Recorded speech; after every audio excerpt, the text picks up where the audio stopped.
కమ్మని చరితము రాదామంటే కవి వాల్మీకి కానయ్యా కమ్మని చరితము రాదామంటే కవి వాల్మీకి కానయ్యా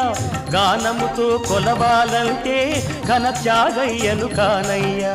గానముతో కొలవాలంటే ఘన త్యాగయ్యను కానయ్యా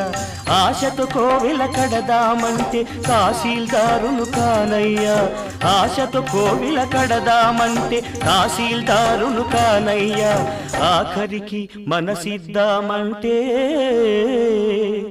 అది ఏనాడో నీదయ్యా ఏమయ్యా ఏమయ్యా ఓ రామయ్యా ఎలా సేవించాలయ్యా నిన్ను ఏమని కీర్తించాలయ్యా ఏమయ్యా ఓ రామయ్యా